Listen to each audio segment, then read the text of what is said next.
Good morning students, class 12th बेटा। Welcome back to Sunrise Classes. हम पढ़ रहे थे अपना चैप्टर मानव बस्ती, और मानव बस्ती में भी हम जो है वो नगरों की समस्याओं के बारे में पढ़ रहे थे कि नगरों में कौन कौन सी समस्याएं जो है वो बस्तियों में पाई जाती हैं। तो अब हम पहुंच गए थे पर्यावरण संबंधी समस्याएं। पर्यावरण संबंधी कौन कौन सी समस्याएं नगरों में पाई जाती हैं उन पर हम डिस्कस करते हैं। देखिए, विकासशील देशों में रहने वाली विशाल नगरीय जनसंख्या जल का केवल उपयोग ही नहीं करती, वरन जल एवं सभी प्रकार के व्यर्थ पदार्थों का निस्तारण भी करती हैं, अर्थात उनको खराब भी करती हैं, उनका पोल्यूशन भी करती हैं।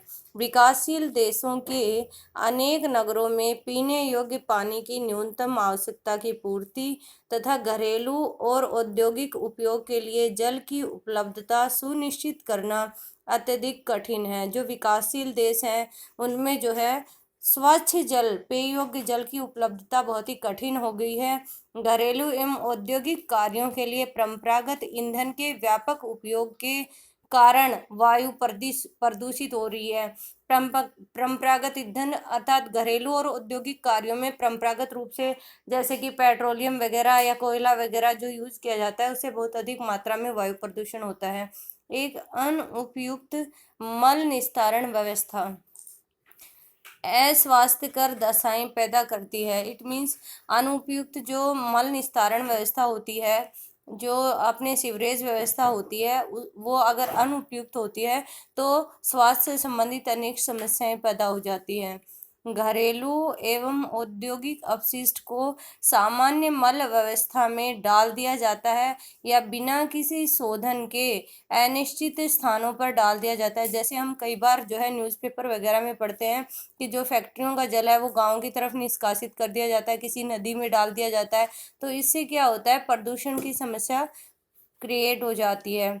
जनसंख्या को आवास प्रदान करने के लिए विशाल कंक्रीट ढांचे बनाए जाते हैं जो नगरों में उष्म द्वीप बनाने में सहायक भूमिका निभाते हैं।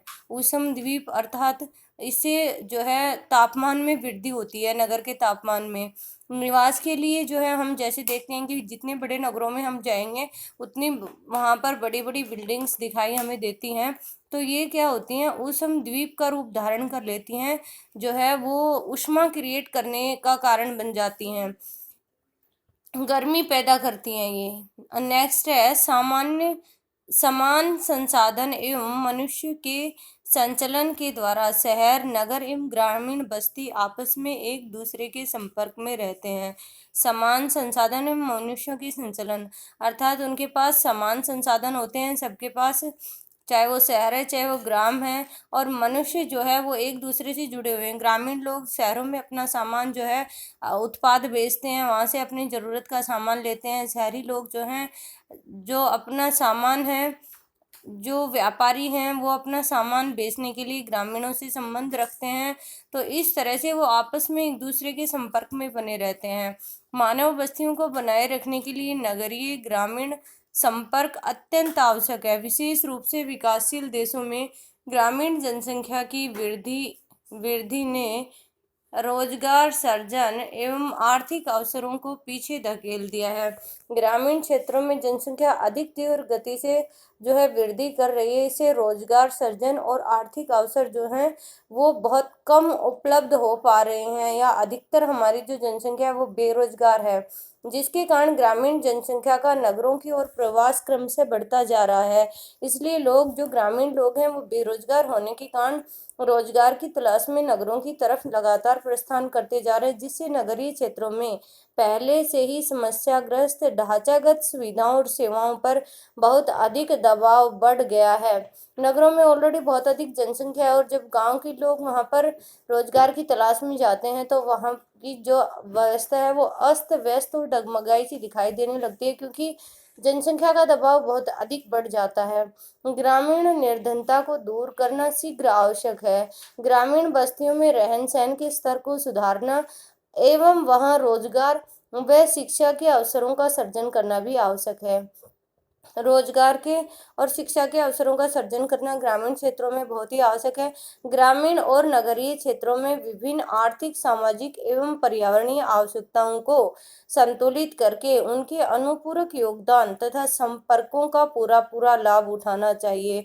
सभी जो चाहे क्षेत्र ग्रामीण है चाहे नगरीय है, उन्हें सभी प्रकार की जब सुविधाएं उपलब्ध हो जाएंगी तो वो लोग जो हैं एक स्थान से दूसरे स्थान पर प्रस्थान करना बंद कर देंगे। जनसंख्या का जो दबाव है वो नगरों से कम हो जाएगा और सभी को जो है अवसर की पर्याप्त जो है मौके उपलब्ध होंगे किसी भी क्षेत्र में कार्य करने के। नेक्स्ट है नगरीय रणनीति की योजना। संयुक्त राष्ट्र विकास कार्यक्रम ने नगर रणनीति में निम्न प्राथमिकताएं बताई हैं कि कोई भी नगर है उसमें ये रणनीतियां होनी चाहिए। नगरीय निर्धनों के लिए आश्रय स्थल में वृद्धि। नगर के जो निर्धन लोग हैं उनके लिए आश्रय स्थल होने चाहिए, निवास स्थल होने चाहिए। आधारभूत नगरीय सुविधाएं जैसी शिक्षा, प्राथमिक स्वास्थ्य, जल, सफाई का प्रबंध जो है वो उपयुक्त रूप से होना चाहिए। महिलाओं की मूलभूत सेवाओं और राजकीय सुविधाओं तक पहुंच में सुधार होना चाहिए। ऊर्जा उपयोग तथा वैकल्पिक परिवहन तंत्र को उन्नत बनाना चाहिए। ऊर्जा के उपयोग अर्थात हम जैसे जानते हैं कि वैकल्पिक जो अवसर होते हैं ऊर्जा प्राप्ति के, जैसे सौर ऊर्जा का उपयोग हम अपने घरों में खाना बनाने या फिर अपने लाइट वगैरह में यूज कर सकते हैं। तो इस प्रकार के वैकल्पिक अवसरों को हमें तलाशना चाहिए जिससे कि विकास अधिक से अधिक हो सके। और वैकल्पिक परिवहन तंत्र को उन्नत बनाना। वैकल्पिक परिवहन तंत्र इसमें हम उदाहरण दे सकते हैं सीएनजी व्हीकल्स का, जिससे वायु प्रदूषण भी कम होती है और ऊष्मा भी कम उत्पादित होती है। वायु प्रदूषण को कम करना ये नगरीय रणनीति की प्रमुख योजनाएं होनी चाहिए। तो ये हमारा जो चैप्टर है उसको हमने कंप्लीट रीड कर लिया है। अब इसके जो शॉर्ट आंसर है उनको एक बार देख लेते हैं। टिक द करेक्ट आंसर देख लीजिए पहले तो। यस, इसमें पहला दिया हुआ है निम्नलिखित में से किस प्रकार की बस्तियां सड़क, नदी या नहरों के किनारे स्थापित होती हैं। उन्हें इट मीन्स सड़क, नदी और नहरों के जो किनारे जो बस्तियां होंगी वो कैसी होंगी, एक रेखा में और सीधी। तो ऐसी बस्तियों को कैसी बस्तियां कहेंगे, रेखीय बस्तियां। नेक्स्ट है निम्नलिखित में से कौन सी एक आर्थिक क्रिया ग्रामीण बस्तियों की मुख्य आर्थिक क्रिया है। ग्रामीण बस्तियों में कौन सी क्रियाकलाप होते हैं, प्राथमिक क्रियाकलाप होते हैं अधिक, तो इसलिए जो है उन्हें ग्रामीण बस्तियां भी इसीलिए कहा जाता है क्योंकि वहां पर प्राथमिक क्रियाएं अधिक संपन्न होती हैं। तो इसमें आएगा अपना प्राथमिक। निम्नलिखित में से किस प्रदेश में प्रलेखित प्राचीन नगरीय बस्ती रही है। किस प्रदेश में प्रलेखित प्राचीनतम नगरीय बस्ती रही है। हम किसके बारे में बार बार पढ़ते हैं, हम पढ़ते हैं सिंधु घाटी सभ्यता के बारे में। सिंधु घाटी सभ्यता में जो है लिखित लेख भी पाए जाते हैं, लेकिन हालांकि आज तक उन्हें पढ़ा नहीं गया है, इसलिए ये एक प्रलेखित प्राचीनतम नगरीय बस्ती कही जाती है। 2006 के प्रारंभ में भारत में कितने मिलियन सिटी थे। 2006 के प्रारंभ में भारत में 40 मिलियन सिटी थे। नेक्स्ट है अपना विकासशील देशों की जनसंख्या के सामाजिक ढांचे के विकास एवं आवश्यकताओं की पूर्ति में कौन से संसाधन सहायक हैं।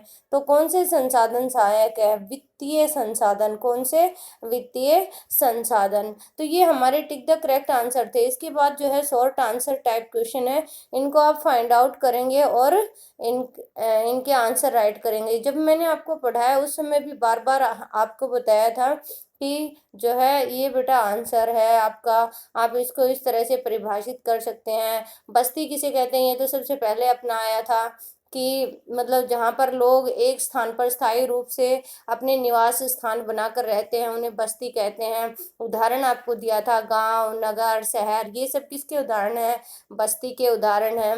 नेक्स्ट है स्थान, साइट या स्थिति के मध्य अंतर बताओ। स्थान और स्थिति के मध्य अंतर बताना है आपको, ये भी हमारा आया है, इसको फाइंड आउट कीजिए। बस्तियों का वर्गीकरण किन किन आधारों पर किया जाता है। तो आपका काम है आज का, आप इन क्वेश्चंस को जो ये लगभग 30 शब्दों में उत्तर दो, 150 से अधिक शब्दों में उत्तर न दीजिए। ये दो जो पार्ट हैं अपने, इनके क्वेश्चन अपने चैप्टर में से क्वेश्चंस के आंसर फाइंड आउट करेंगे और उससे पहले की जो आपको एक्सप्लेन कर दिए गए हैं उनको राइट करेंगे। बस्ती किसे कहते हैं, तो यहाँ तक आपको राइट करना है और इसके नीचे के जो है वो चैप्टर में से फाइंड आउट करने हैं। Thank you, have a nice day.